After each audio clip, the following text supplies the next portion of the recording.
Amen. Praise, praise. Okay. Good morning. Good morning. Yes. Good morning and shalom everyone. Shalom, Shalom.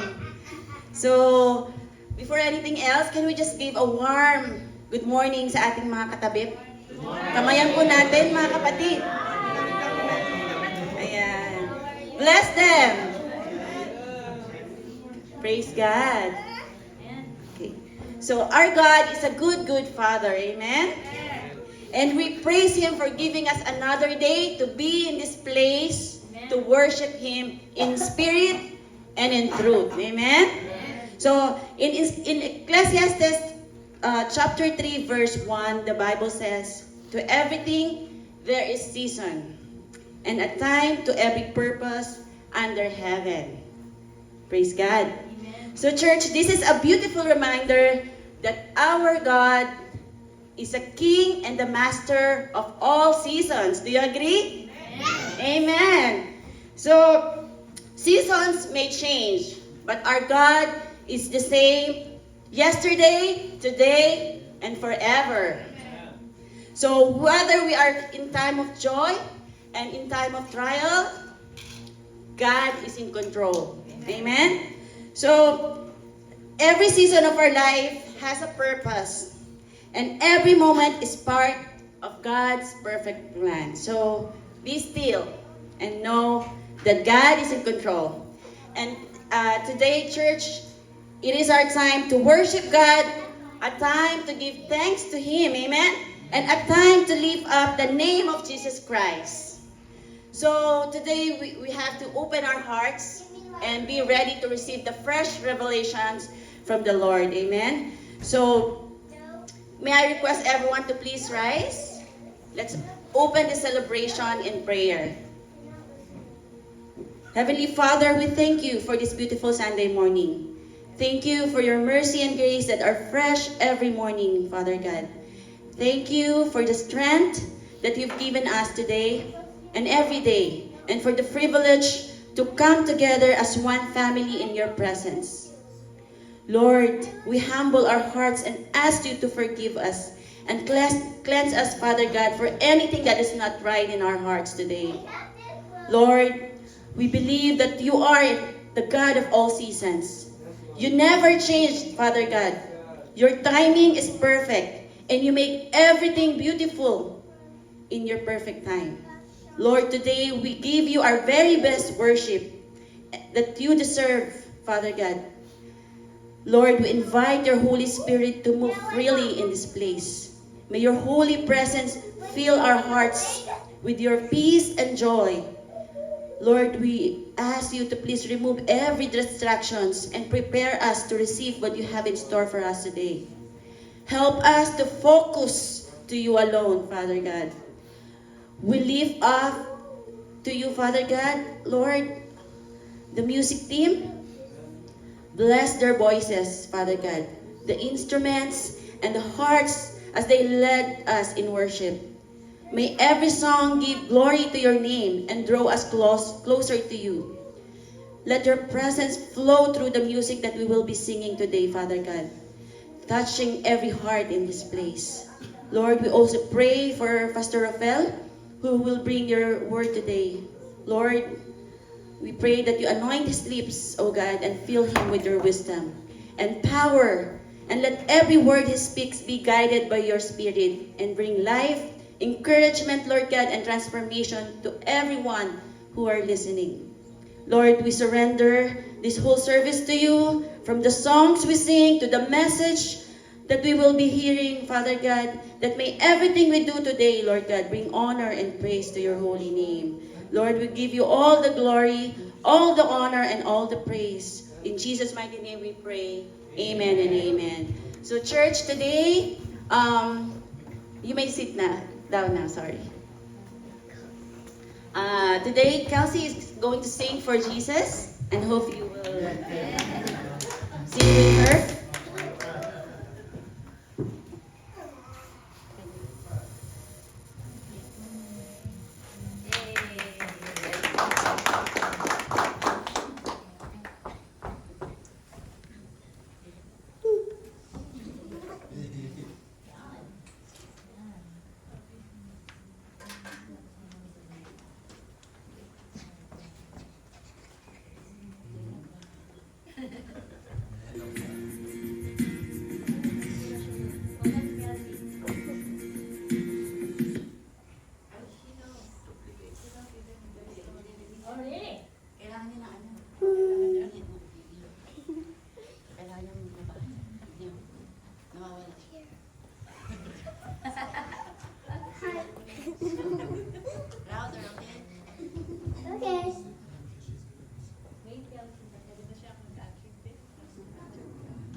Who am I that the maker of heaven? You love me and know me like name.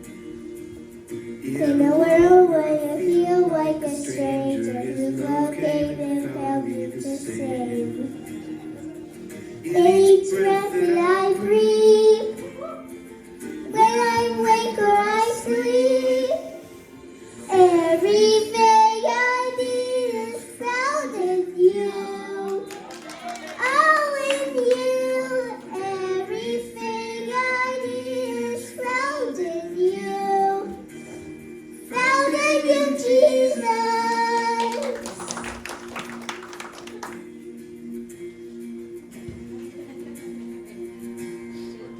What This is love that the God of the heavens was stripped out and filled with grace. in the midst of my pride and rebellion? His love wouldn't give up the The chase. chase. In Each breath that I breathe, when I wake or I sleep, everything I need is found in you.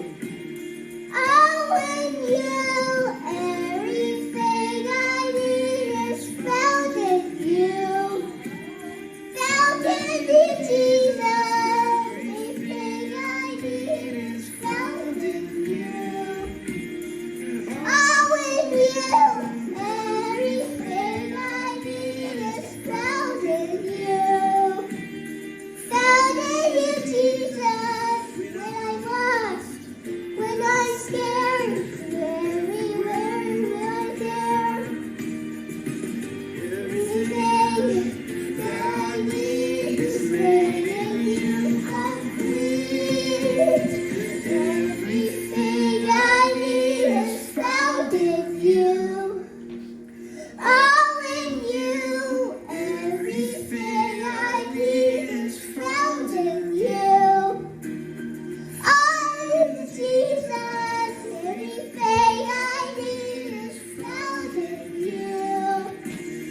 All in you, everything I need is found in you. Found in you, Jesus.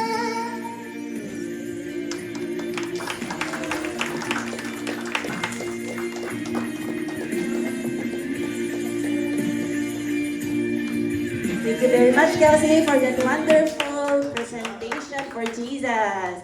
And now I would like to call Jonathan for the exhortation of giving. Wait, I bet.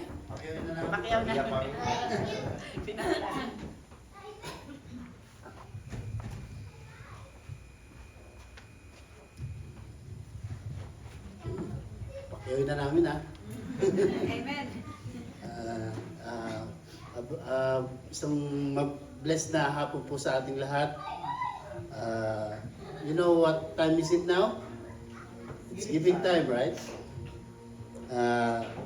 In Mark 12:41 up to 44 NIV, Jesus sat down opposite the place where the offering were put and watched the crowd putting their money into temple treasury.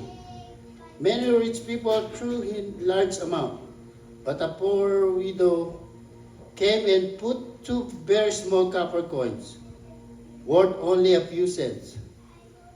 Calling his disciples to him, Jesus said, Truly I tell you, this poor widow has put more into treasury than all the others.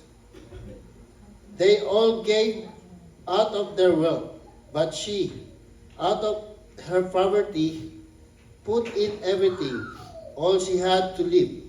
Rich people make a great show of giving large amounts, while this woman gives only a tiny sum of money, which all that she has.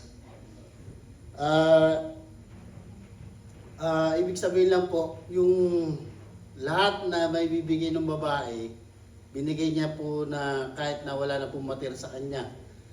So, ibig sabihin lang po na kung anong gustong iparating ni Lord, na hindi po siya tumitingin sa ating mga, yung sa laki ng binibigay natin, kundi yung sukat na pagtitiwala na binibigyan natin kay Lord. True sacrifice and offering means giving and offering to the Lord, not of our abundance or our wealth or because may sobra tayo dahil walang sacrifice na ginagawa tayo doon. Jesus argues that the widow has given the most because while the rich have only given from their surplus and thus have not sacrificed anything to God. The widow has indeed sacrificed greatly. She has given even all her living, suggesting that she may have no money for food, and God sees the heart, not the offering. You see in this passage, sa dami na manonotice ni Lord, He highlighted on this widow na pwede na pinakalis na bibigay among all na nagbigay ng offering sa temple. Truly hindi naman tinitignan ni Lord yung amount that we give Him, but the heart that we put into it.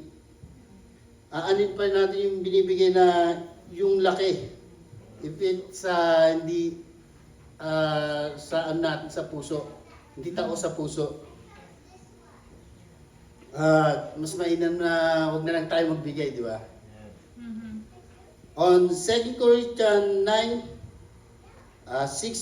verse 6 to 7, remember this, a farmer who plants only a few seeds will get a small crop, but the one who plants generously will get a generous crop. You must each decide in your heart how much you give, and don't give reluctantly or in response to pressure. For God loves a person who gives cheerfully. How much we give, whether of our money, our time, or our talents, it's not important. What matters is the generosity and our heart with which we give. We need to trust into the Lord. The moment that this widow has placed what she all have, we can be amazed by her faith. Dahil alam natin na in His all, wala na matitira. Madalas ito ang dahilan why giving is difficult for most people. Diba, mahirap pagka wala na matitira sa atin, isipin natin kung ano pagagastusin natin. Lalo marami tayong bayarin. Diba? Masasabi nila, paano na yung bukas? What will happen to me? Wala na akong panggastos. Who will provide for me? You have a lot of doubt o takot na mawalan. But maybe all reminded of our commitment kay Lord, that we will trust Him all the days of our lives. Never kang mawalan. Kung magbibigay ka kay Lord, God is our ultimate provider. Amen? Huwag tayong maging clingy sa wealth, but instead, be clingy and closer to God. Amen. 1 Timothy 6:17 to 9. Teach those who are rich in this world not to be proud and not to trust in their money, which is so unreliable. So mga kapatid, when you give to God your time, your talent, or your treasure, do it with faith and love. Hindi mo kailangan na may sobra or leftover para makapagbigay. Kailangan mo lang ng puso nagtitiwala. Tandaan natin na God doesn't look at the size of what you give, but the size that your trust in Him. So ngayon, let's give not out of abundance, but out of obedience and faith. Because when we give to our best to God, He gives back even more than we could ever imagine. Amen? Amen. Salamat po.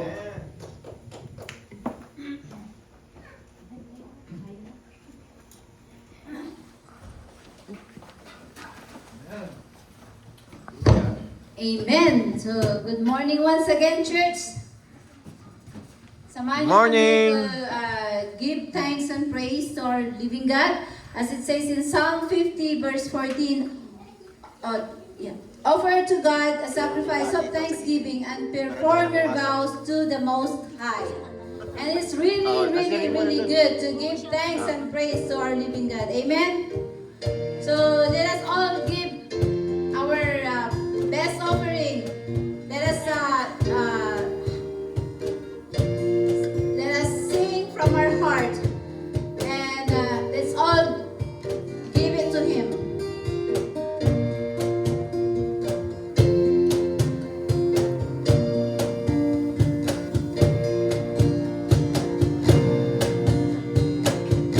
We are here together to lift our heart as one. We're in our Father's presence. The Spirit is with us. And we are here together to lift our hearts as one. We're in our Father's presence. Spirit is with us.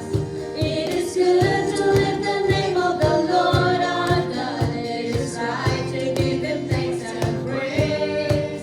For His heart is overflowing with love for us, and His mercy we can never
Truly, O God, that you deserve the worship, you deserve the praises that belongs to your name alone, God. You are worthy, Panginoon.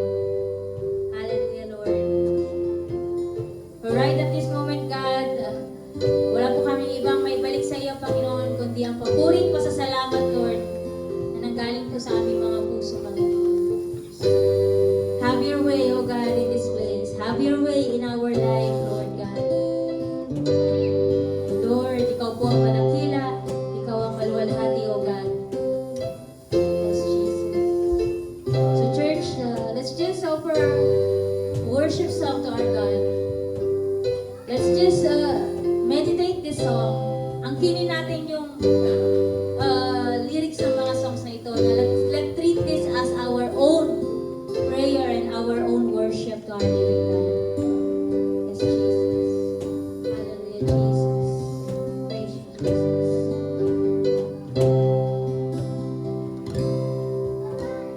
Jesus, be the center of it all. Jesus, be the center of it all. From beginning to the end, it will always be, it's always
manatili po tayo sa presensya ng Lord. Lord, we declare once again that Jesus is the center of our lives. Kaya Panginoon, as we bless you, we believe, Lord God, that you will bless us all as well, Lord God. And Lord, we lift up your message today, God. We hope and pray that this message is like a double-edged sword that could penetrate our soul and spirit, even up to our bone marrows, Lord God. That we will receive not just information, but revelation that could transform our lives, Lord God. Lord, thank you so much. We hope and pray that our songs reach to your nostrils, Lord God, as a sweet-smelling aroma. Thank you so much, God. We lift your name on high. Jesus, you're the center in this place. In our hearts, in our family, in this town, in the city of Spruce Grove, Lord God, in the town of Stony Plain, and the neighboring towns and cities, Lord God, you're the center, Lord God. And right now, Panginoon, we declare victory in this message. In Jesus' name, amen, amen.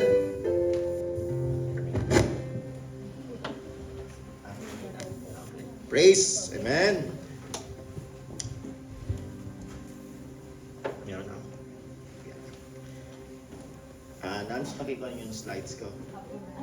So, good morning, everyone. How are you today? Amen. Praise the Lord. So, ang ating pong scripture sa umagang ito ay isang karugtong lang po ito ng ating scripture ng mga nakaraan. Saan yon? 1 Peter. 1 Peter tayo ngayon sa... Okay? Sayang yun ah. Mahal yan. Okay, ako nang mag-operate. Okay. So 1 Peter chapter 2, 18 to 25. Basahin po muna natin ito. Sabi dito, sabayan niyo po ako. Servants, be submissive to your masters with all fear, not only to the good and gentle, but also to the harsh. For this is commendable. If because of conscience toward God, one endures grief, suffering wrongfully. For what credit is it if, when you are beaten for your faults, you take it patiently? But when you do good and suffer, if you take it patiently, this is commendable before God. For this is you were called, because Christ also suffered for us, leaving us an example that should follow his steps. Who committed no sin, nor was deceit found in his mouth. Who, when he was reviled, did not revile in return. When he suffered, he did not threaten, but committed himself to him who judges righteously. Who himself bore our sins in his own body on the tree, that we, having died to sin, might live for righteousness, by whose stripes you are healed. For you were like sheep going astray, but have now returned to the shepherd and overseer of your souls. By the way, welcome Sister Dolora. May-ari ng Valle Village. Lagi kami nagkakasalubong dyan. Amen. And also JM. Okay. Sila yung mga first timer dito sa Agar Room. Amen. So ang ating pong key verse for today sa verse 21. Sabi po dito, For to this you were called, because Christ also suffered for us, leaving an example that you should follow his steps. So yung ating theme po ngayon is Christ suffered for us. So malinaw po sa theme, ang suffering ni Jesus ay para sa atin. Not for the angels, not for the other creatures, but for us human beings. And the title will be like tongue twister, live and live. I don't know how to pronounce this. Not live, yung live kasi. So how can you pronounce these two that sounds different? Live? Live and live. Okay, okay. So, ibig sabihin, we must live by example, and we must leave an example to this world, or to the next generation, or kung sino man pong tumitingin sa atin. Mahirap maging example, amen? But kaya natin yan kasi the Holy Spirit is with us. So taken yan sa isang phrase na sinabi din ni Peter, living as an example. Kasi si Jesus, when He was here on earth, more or less 2,000 years ago, He experienced all these things. So, nagbigay siya na example para sa atin, para gayahin natin. Amen? And tayo naman, bilang mga Kristiyano, we need to show the people around us an example. So, as a born-again Christian, hindi po tayo accepted sa suffering. Hindi po bed of process ang pagsunod kay Kristo. Alam niyo po yon? Ito po ay isang bed of nails. Hindi po tayo exempted. Because the Bible is very clear, kung basahin natin yan, for to you it has been granted on behalf of Christ, not only to believe in Him, but also to suffer for His sake. So kaya po yung suffering na meron tayong naranasan ngayon is a part of believers. It's a part of following Jesus Christ. Amen. So maybe you will say, Pastor, ayoko nang sumunod kasi sa suffering lang pala. Ayoko nang maging believers kasi magsasuffer lang pala. Kasi hindi ako nagsabi yun, ang Bible lang sabi. Di ba? Malinaw po siya. Not only to believe, but also to suffer for His sake. Hopefully walang ganong thinking. Walang ganong. Pero kung darating man sa point nyo na mag-think kayo ng ganon, it's up to you. It's your choice. Kung ayaw nyong sumunod para hindi mag-suffer, kasi meron tayong choice meron tayong free will, hindi naman i-control ng Lord yan. Meron kasi yung kasabihan na enjoy life, but suffer later. So it's your choice. If you enjoy life in this present time, but in the future you will suffer. Or vice versa. Suffer now, or enjoy eternal life later. Amen? So the Bible is reminding us, as we believed, there's a reminder here, and if children, then heirs and heirs of God, and joint heirs with Christ, if indeed, pag indeed kasi sure yan we suffer with Him, that we may also glorified be together. So, lagi din sinasabi, we are heir, tagapagmana, tayo ng kalangitan. Pero gustong ipaabot ng Lord sa atin na hindi lang tayo takapagmana ng blessing, takapagmana din tayo ng suffering. So, malinaw po yan. Amen? If heirs, so hindi lang natin tanggapin yung mga blessing, dapat tanggapin natin yung mga suffering. Minsan kasi pag nagsasuffer tayo, sometimes we blame God. Sometimes we say, Lord, why me? Why I have so many troubles and problems? I'm serving you, I'm following you, I'm always going to the church every Sunday. Sabi ng Lord, sons and daughters, your suffering right now is for your own sake. Sabi po dyan, for your own sake. Your present suffering is nothing compared to the future glory that awaits you. Kumbaga sa timbangan, yung suffering mo ngayon, hindi kayang i-outweigh yung glory na naghihintay sa iyo in the future. So, ang Bible po nagsabi niyan, for I consider that the sufferings of this present time are not worthy, or some version of the Bible, cannot outweigh to be compared with glory which shall be revealed on us. Kaya sabihin niyo po sa katabi mo, suffer now, blessing later. Suffer now, blessing later. Amen. Kasi po, Bible lang sabi niyan. Given na po yung suffering natin. Kaya, praise God, even though meron ngayong mga minor suffering right now, mga ubot karamdaman, ay pinili niyo po nandito ngayon. Amen? So, and I believe that your works will not return empty and void. So, kaya kung tingnan natin ang formula, kung ano po yung formula ng buhay, it's like life equals believing plus suffering. Ganun yun. Tapos meron yan sa ilalim, sa formula may ilalim yan, X. X nakalagay. So, ang sabihin sa formula, find X.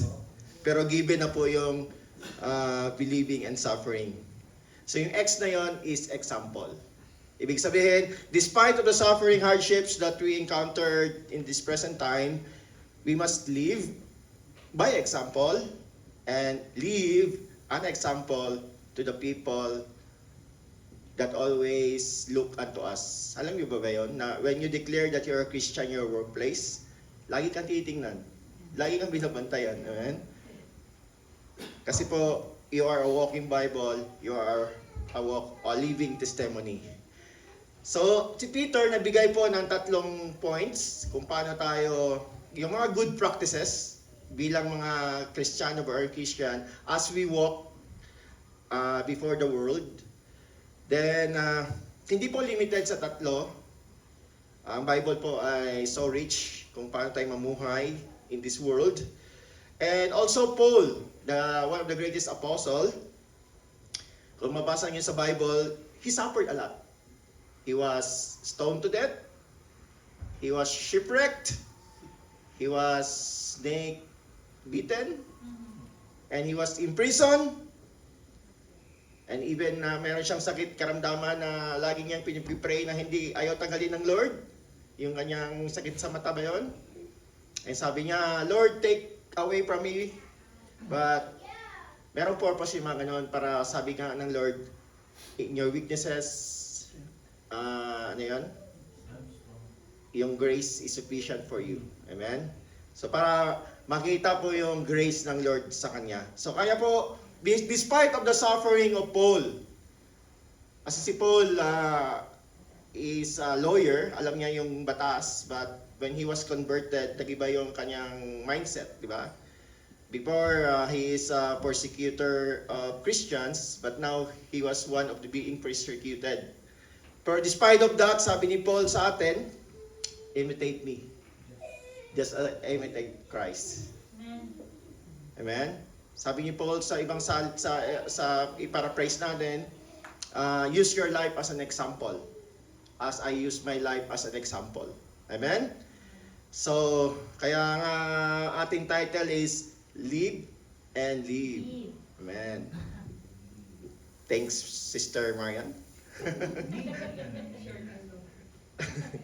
Amen. So, live by example and live an example sa 3 areas na ating tatalakayin ngayon. Number 1 is about submission. Most controversial practice yung submission. Pero tingnan natin kung ano ang sinasabi ng Bible, then simplihan natin yung ang ating pangunawa about submission. So sabi sa ating verse, servants, be submissive to your masters with all fear, not only to the good and gentle, but also to the harsh. So given na yan, may 2 uri ng boses. Isang mabait at isang masungit. Ganun. Isang good boss at isang bad boss. Sino bang may bad boss? Maybe sometimes in our past work experience, meron tayong bad boss. And if you have a good boss, praise to God.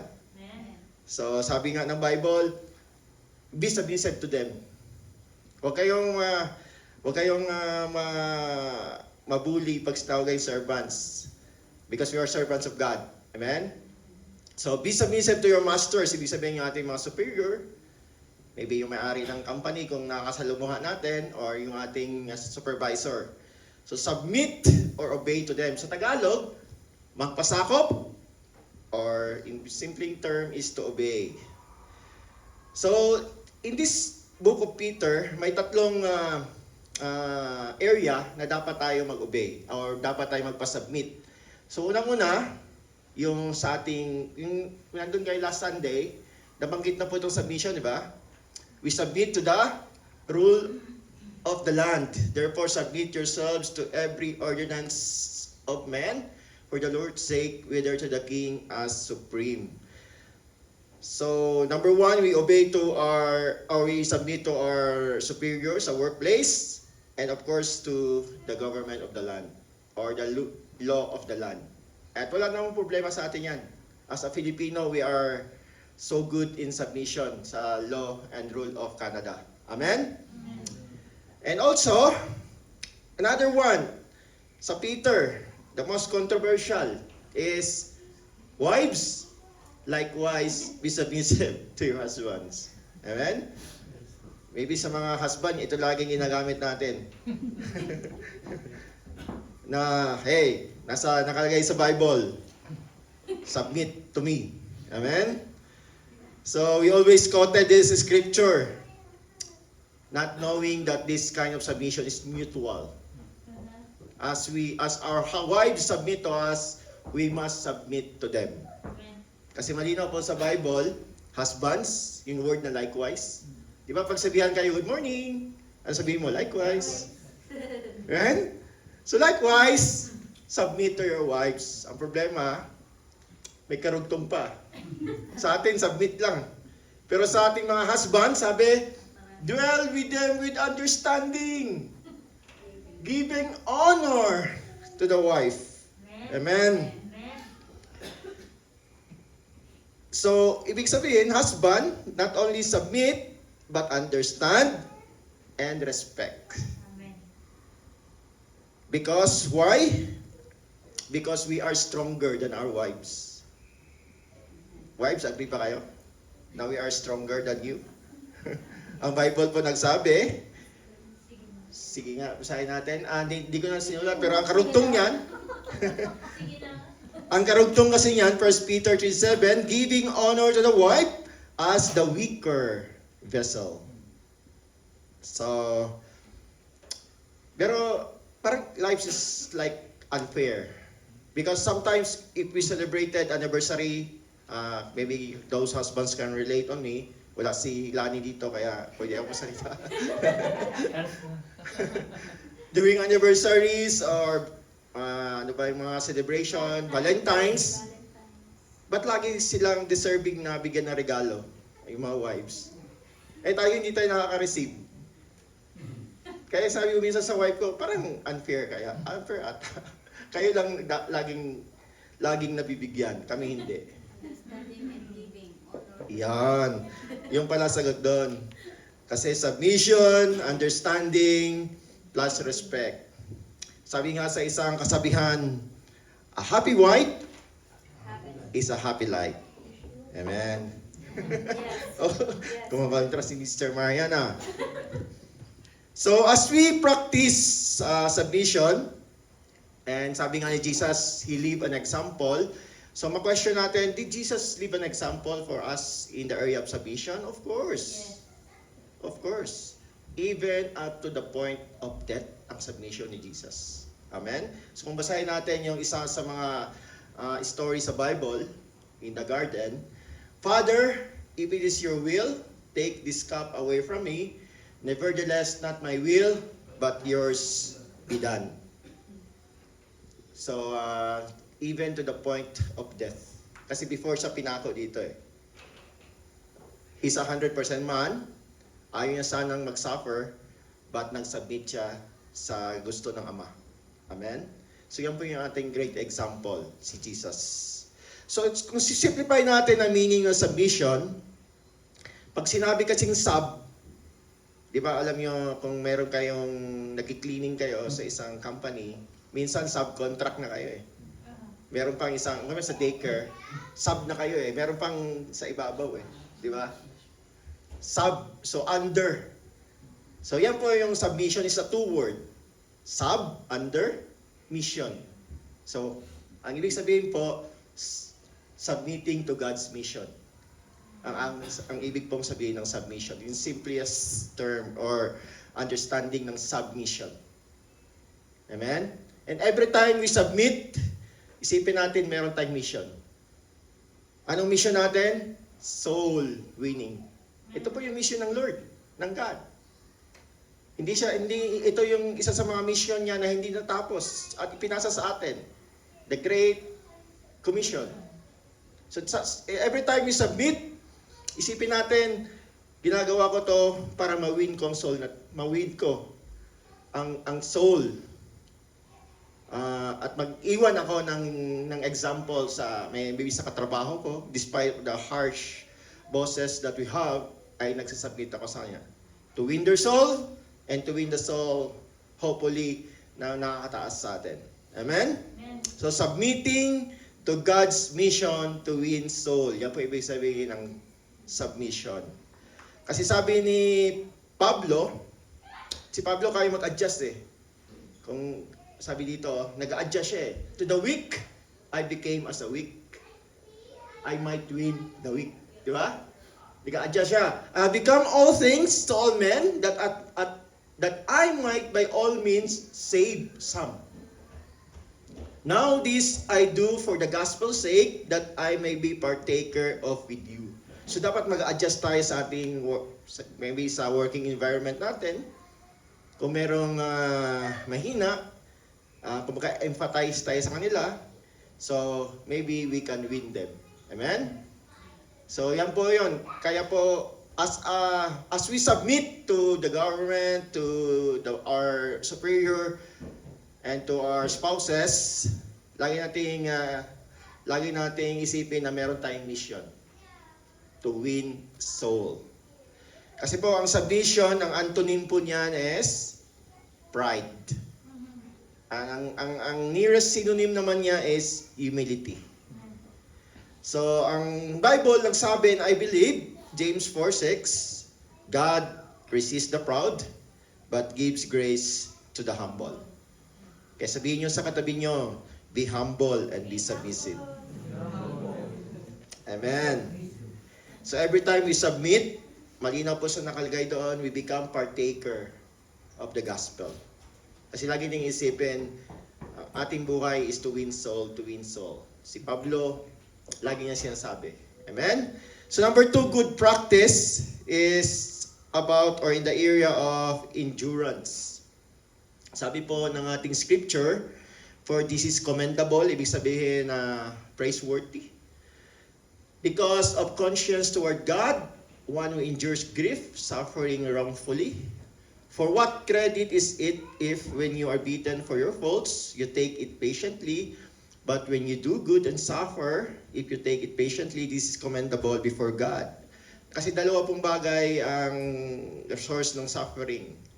Sometimes we suffer because it's a consequence because we do bad. Right? We commit fault. That's why we suffer. But sometimes we suffer because we're doing good. So, sabi ng Biblia, it's more commendable when we suffer while doing good. Walang credit yung suffering na meron ka ngayon because it's a consequence of doing bad. So, Bible po nagsabi niyan, and I believe, when you are beaten for your faults, you take it patiently? Question mark?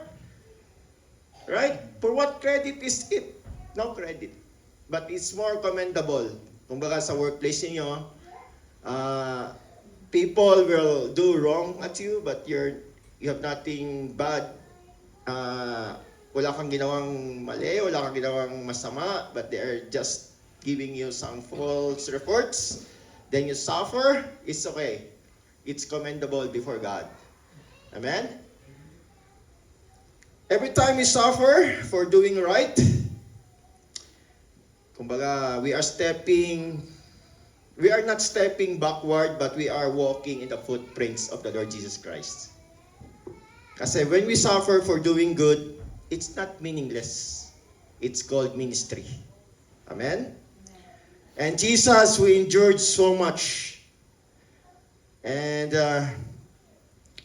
of course, Jesus that time is 100% man, 100% God.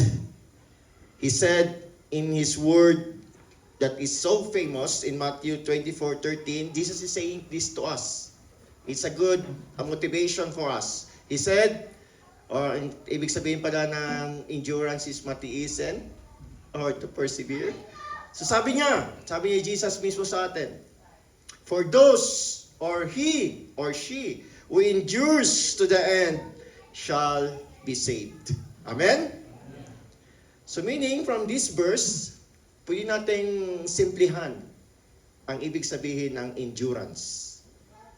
Endurance kasi parang endurance, ano bang first 3 letters niya is end. Amen? Hopefully, yung ating ginagawa ngayon in the end, will give us salvation. Amen? Endurance, in the end, is assurance of salvation. Pero malinaw po kasi nakalagay dyan, he who endures to the end shall be saved. Amen? Kaya mga kapatid, be persevere and endure up to the end. Merong positive or positive domino effect yung suffering. Kumbaga, manganganak siya. Pag suffer ka ngayon, manganganak ito ng ganito. And the Bible is saying that, basahin natin. Not only that we rejoice in our sufferings, knowing that suffering produce endurance. Ang next, endurance produce character, and character produce hope. Amen? So, minsan, bakit nag-rejoice sa suffering? Kasi we rejoice in our suffering. Tingnan kasi natin yung positive effect nito. Because it will produce us endurance, character, and hope. There's a positive impact in our lives. Kung ang mindset natin ay we rejoice in our suffering. So, hindi lang dyan nagtatapos. So, it produces hope, ang tuloy po niyan, and hope does not put us to shame. Because God's love has been poured out into our hearts through the Holy Spirit who has been given to us. So why we live our life with full of endurance? Because meron tayong Holy Spirit. Amen? Kaya nating mag-endure, kaya nating mag-persevere, kaya nating magtiis, kasi meron tayong Holy Spirit.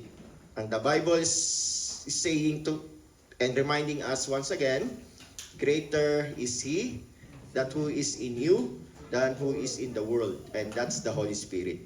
Amen?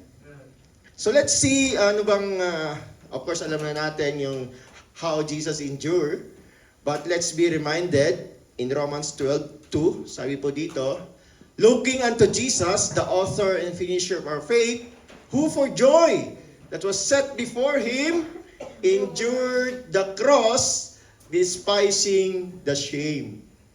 Tayo mga tao, pinapahiya lang tayo ng ating mga co-worker, nagbaback out na agad tayo. Hindi tayo nag-i-endure. Pero si Jesus, to the point of death to the cross. Amen? So, meron tayong kanya-kanyang race as a Christian.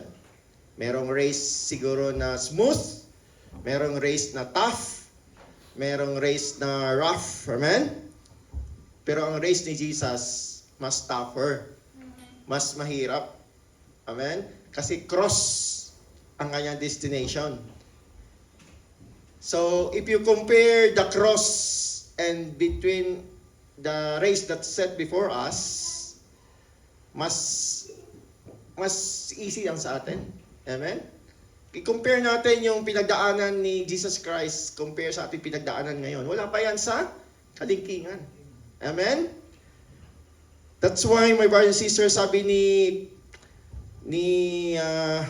author ng Hebrew, in the preceding verse, sabi dito, therefore, we also, since we are surrounded by so great cloud of witnesses, let us lay aside every weight and the sin was so easily ensnare us, and let us run with endurance the race that is set before us. Ang buhay ay hindi pabilisan, ngunit pahabaan ng pasensya. Amen? Tiis lang mga kapatid. May awa ang Diyos. Makakaraos din tayo. Amen? Although wala pa tayo sa end of our life, kumbaga sa ating last breath, katulad ni Pablo, di ba? Nung sinulat, isa sa mga sinulat niya doon na very famous, sinulat niya on his last breath. Kumbaga, natapos niya yung race niya.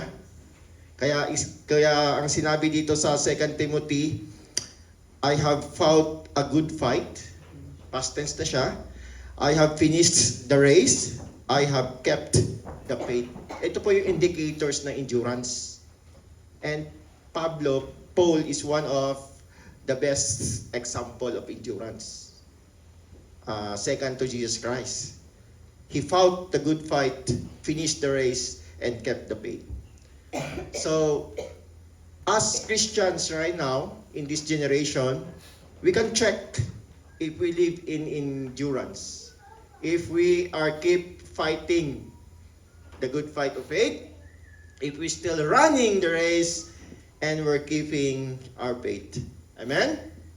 So never retreat, no surrender. Don't quit, don't give up.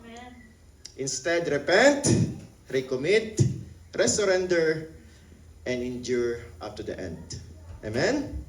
Kaya sabihin mo sa katabi mo, let us run with endurance. Amen. So, tapos na po tayo sa dalawang area. Good practice, submission, endurance. And let's go to the other area about commitment. So, hindi natin basahin. Pero sa ating generation ngayon, dumadami ang committed, pero kumukunti ang committed. Alam mo yun? Tagalog yung committed, ha? Dumadami ang committed, pero kumukunti ang committed. Amen? Yung committed ang utak, committed. Committed ang pangunawa. Diba? Committed ang understanding, but kumukunti ang committed. So, kanyan, reality. And hopefully, wala sa atin yon. Amen? So, meron po dito, sinabi si Peter, dalawang uri ng commitment. By the way, committing to follow His steps is our calling. Sabi po dito, for this you were called, because Christ also suffered for us, leaving us an example that you should follow His steps. So ano ba yung mga steps na sinasabi dito? Meron pong 4. Dito makita natin 2. So as a called, as a born-again Christian, as a believer of the Lord Jesus Christ, number 1, our commitment, of course, sa ating sarili, sabi po dito, who committed no sin, so it's a commitment not to commit sin. Amen? Can you commit that to yourself? Kaya mo bang i-commit yan? Lord, di na ako magkakasala. Amen? Pero we're surrounded by wicked and annoying people. So sometimes nahuhulog talaga ang bunga. Amen? But every day, maybe we can say to ourselves, Lord, I commit not to commit sin today. Amen? Pero because sabi nga ni Jesus who committed no sin. Jesus being tempted, but didn't commit sin. That's why He is the perfect Lamb of God na mag-sacrifice for us because He committed no sin.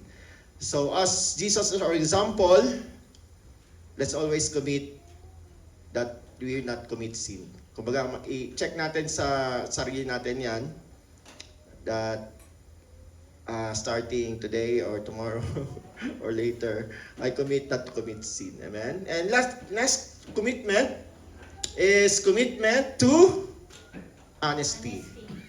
Kasi sabi dito, nor was deceit found in his mouth. Ibig sabihin, we're committing not to deceive or not to scam. Scam kasi ang bagong term na yun. Not to scam people, not to deceive people. So we commit to honesty. Amen? And dito sa next po, may next commitment dito na sinabi, who, when he was reviled, ibig sabihin na ginawa ng masama, they did not revile in return. Kumbaga, hindi gumante. When he suffered, he did not threaten, but committed himself to him. Sinong him na yan? Si God. Who judges righteously. So, we all know already that the first commitment is not to commit sin. Second commitment is to honesty. And next commitment here is commitment not to revenge. Sino ba may makaaway dito? Sabi ng Bible, love your enemy, love your neighbor, and do not revenge. Sabi ng Bible, vengeance is mine, not yours. Amen? And next commitment Sabi po dito, committed himself to Him. So it's a commitment to God and His ministry. Amen? So simplify natin ang meaning ng commitment. Ang commitment po, ibig sabihin, two word, is commit to the fulfillment of Jesus' unfinished ministry. Tapos na po yung ministry ni Jesus na salvation for us. Yung sa cross, tapos na yun. No sacrifices will be accepted in the payment of sins. Kung meron man tayong gagawin, magsakripisyo man tayo, magpapako tayo sa krus, luluhod tayo na maglakad, it's not acceptable anymore. Pero nakikita natin yan sa Pilipinas, di ba? It's not acceptable. Because there's only one sacrifice that was accepted by the Lord Jesus, by God, yung ginawa ni Jesus on the cross. It is finished. But yung kanyang works ay hindi pa finished. Yung mga binigay sa atin. In 1 Corinthians 15:58, malinaw po dito, therefore, my beloved brethren, be steadfast, immovable, always abounding in the work of the Lord, knowing that your labor is not in vain in the Lord. Amen? So meron pa tayong mga gagawin at ginagawa dito. So yung commitment nyo na magdala ng pagkain every Sunday, that's good. Yung commitment mo, Brad, na magsundo, that's good. Amen? Yung commitment nyo na i-open yung mga house niyo for Bible study, that's very commendable. And of course, marami pa tayong ginagawa. Amen? But we can do more. We can do more. And the Bible is very clear. In John 14:12, sabi niya, and we believe on this, I tell you the truth. Anyone who believes in me will do the same works I have done and even greater works. So what are the works of the ministries? Ang famous talaga, nag-stand out is the Great Commission, right? Go and preach the gospel and make disciples. At marami pa yan, makikita natin sa Bible. But today, magbigay tayo ng 4 based on the word commitment. So, ibig sabihin ng commitment is commitment. So, 4 po yan. Number 1, commit to make disciples. Commit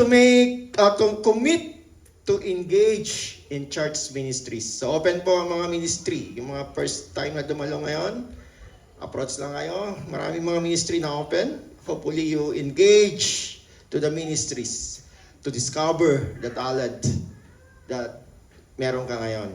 Amen? And of course, kaya natin gawin lahat ito. Not giving up in doing good. Sabi sa Galatians 6:9, do not grow weary in doing good, for in due time you will reap the harvest. And if you have opportunity, do good in the household of faith. And of course, we commit to transform lives.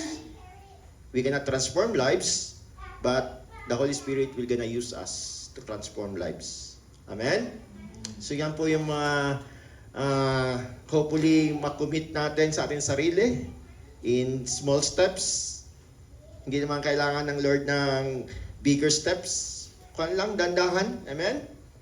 We commit to make disciples, engage in church ministries, not giving up doing good, and transforms life by the Holy Spirit through our lives. Because we are God's mouthpiece. Amen? So ano bang ginawa ng Lord? I-remind natin ang ating sarili. Ano bang ginawa ng Lord? Para i-conclude natin yung ating short message today, let's review once again what Jesus did for us, humanity. So in the same passage na binasa natin kanina, sabi po dito, Jesus bore our sins in His own body on the tree, that we, human being, having died to sins, might live for righteousness, by whose stripes you were healed. Amen? Ibig sabihin, yung stripes na to, yung buhay mismo ni Jesus Christ ang nagbigay sa atin ng healing. Spiritual healing. Amen? Mga kapatid, Jesus paid it all. And only Jesus did this for us. Hindi po ito ginawa ni Muhammad, sino pa yung mga, ni Buddha, or sino pa yan, si Gandhi, no? Si Jesus lang po ang gumawa nito. Only Jesus paid it all. Our sins in the past, and the present, and in the future. And what's the result? This is the result. For you will like sheep going astray before, tiliko tayo sa kanan, kaliwa, para tayong mga tupang ligaw. Amen? But have now returned to the shepherd and overseer of our soul, and that's Jesus. Amen? So what's our response then? We must live by example and live an example. Amen? Submission, submitting to God's mission to win souls, endurance, the end of these things that we do will not empty and void, and it will give us assurance of salvation one day, fulfillment of salvation kung tawagin, glorification because we are now in sanctification, glorification one day, and of course commitment. Commit to make disciples, commit to engage in the ministry, and not giving up in doing good, and transforms life by the Holy Spirit. I'd like to invite the musicians, and we all stand. So ang buhay natin, kahit gumawa man tayo ng mabuti, binless natin ang isang kapwa, ay may tendency pa rin na makalimutan nila tayo. Pero ang bottom line, mga kapatid, ay ma-remember nila si Jesus. Hindi tayo mabubuhay na mag-iwan ng legacy. Kasi ang legasiya natin is Jesus lamang. Pero mapag-iwan tayo ng example for the people look unto us, we'll be blessed. And they will know Jesus and magnify Jesus in their lives. Amen? Kaya declare po natin once again, shout natin, only Jesus. Only Jesus. Only Jesus. So we're gonna sing this song once again with full of our hearts and dedication. And talk to the Holy Spirit. The Holy Spirit, I recommit again my life to you. I will surrender my life again to you. Use me mightily in your kingdom. And commit that you're gonna submit. You're gonna endure the race that's set before you. And you will be committed to make disciples, to endure, to do good, and of course transform lives through the Holy Spirit. So let's sing this once again with all our hearts. Make it count, even though you didn't think for yourself. Dreams and dreams, change your heart above all else. Make the name the world remembers. And all the empty words will sound as empty dreams. Like that the sunlight that we sought to be. To make the name the world remembers. Jesus is the only name to remember.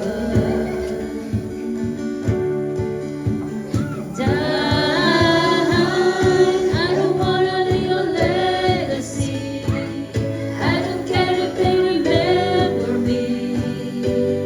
Only Jesus.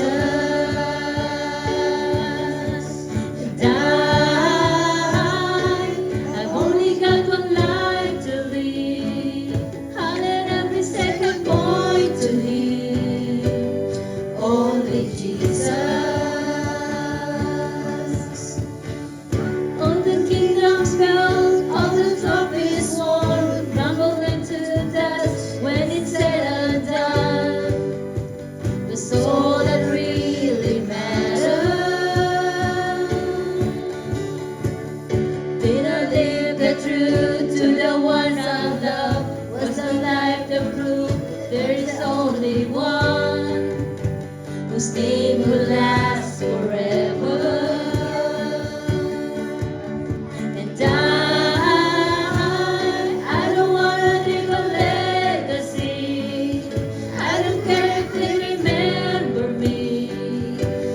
Only Jesus. And I've only got one life to live. I let every second point to Him. Only Jesus. Oh, oh, oh, oh.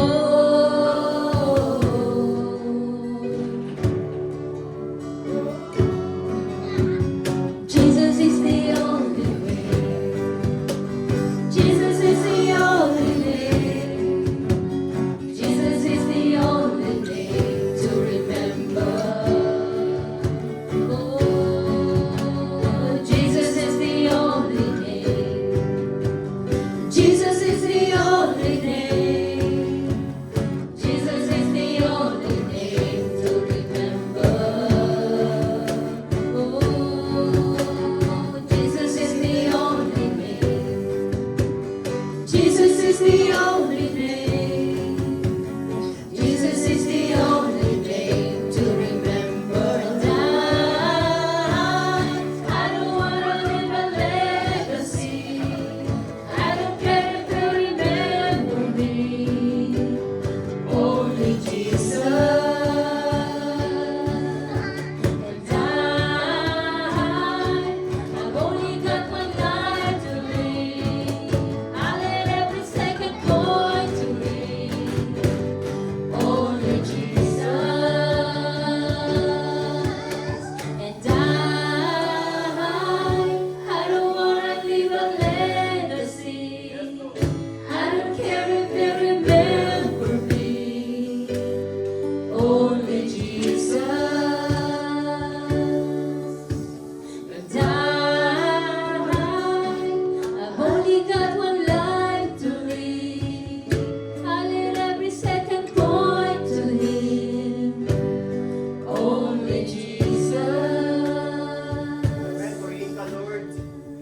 Lord, thank you so much for your message today. That our life, Lord God, namuhay pa kami sa mundo ito, Panginoon. We will live by example. And we're gonna live an example in this world, Lord God. Yes, Lord. Lord, the legacy belongs to you, only Jesus. And Lord, thank you so much. And Lord, we are living a good practice of submission, endurance, and commitment, Lord God. Thank you so much, God. And church, as we raise our hands towards heaven, the Lord bless you and keep you and enlarge your territory. The Lord make His face shine on you, be gracious to you, and manifest the gifts and fruit of the Holy Spirit on you. The Lord turn His face towards you and give you peace. And that peace is the blessing of shalom. Nothing missing, nothing lacking, nothing broken, and we receive them in the name of the Father, and the Son, the Holy Spirit, and all the children of God will say so aloud. Amen.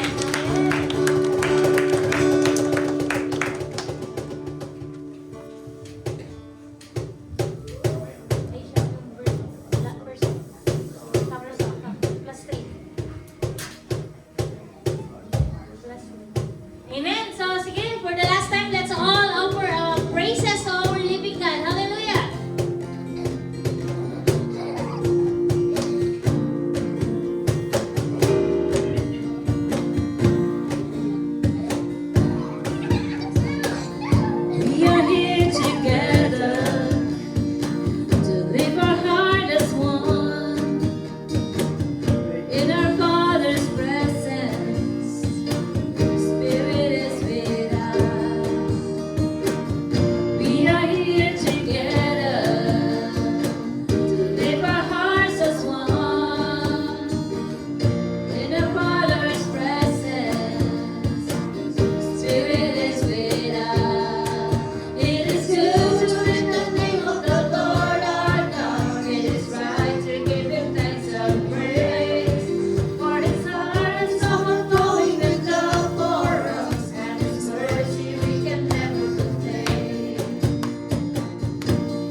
my birthday yesterday, Brad Marco. Come on here. And of course today, si Weng B. Weng B, ba? Weng C. Weng B. Okay, my birthday today and yesterday. Sige po, mag-pray po natin. Lord, thank you sa buhay na pinagkaloob yung Panginoon kay Sister Weng, Brad Marco, Lord God. Although may mga suffering along the way, Lord God, but sabi mo nga, Panginoon, rejoice in the suffering because that's one of our inheritance, not only blessing but suffering, Lord God. Because this suffering will gonna produce them endurance, Panginoon. Thank you so much for their lives. Hope and pray, Lord God, that you will continue to seek you and know you more, Lord God. And we declare, Matthew, sister, in their lives, that as they continue to know you, seek you, and use your righteousness, all the things that they desire will be added to them, Lord God. Lord, thank you so much for their lives. Kay Brad Marco, Panginoon, you know his desires, Lord God, to have legal papers in Canada, Amen. Panginoon. We We declare declare it, right amen, now, in the Lord name of God, Jesus. Panginoon, In the approval, name of Panginoon, ang Jesus. work permit that will Yes, turn into Lord. permanent residence, Yes, Panginoon. Lord. Thank you so much for his life, Lord God. Hope, pray, Lord God, that he will gonna endure, Lord God, Yes, patiently Lord. waiting for that time, Panginoon. And as he wait, Lord God, that he will gonna serve you more, Lord Yes, God. Thank you Lord. for his life, Lord. Protection upon protection, provision upon his life.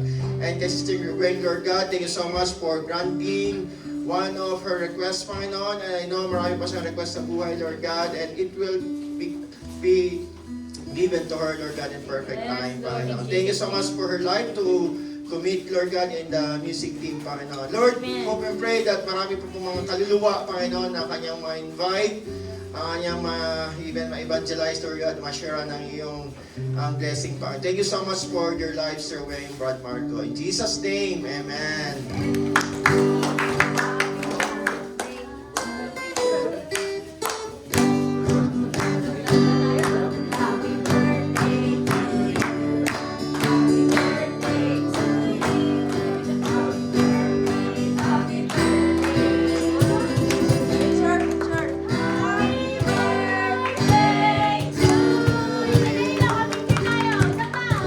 How old are you?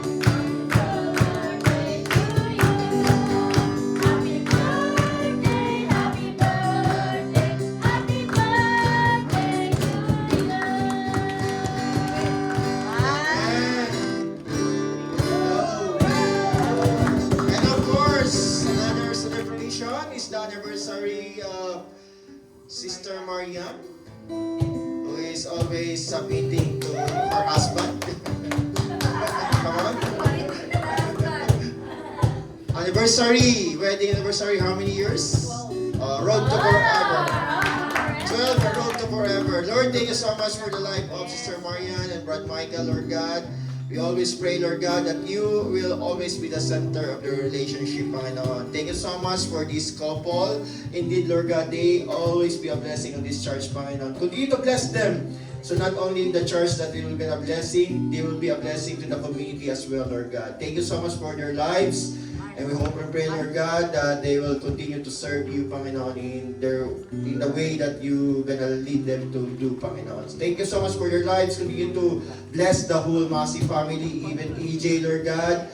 We hope and pray, Lord God, a good, healthy baby and healthy mommy, Lord God, as nalapit na po kanyang delivery, Panginoon. As they traveled back here in Alberta, Panginoon, bring them safe and sound, Lord God. Thank you so much, Panginoon, the whole Masi family, Lord God, even kay Marcos, Panginoon, continue to bless them, shower them with your abundance of blessings, Panginoon. In Jesus' name, amen, amen. Happy birthday.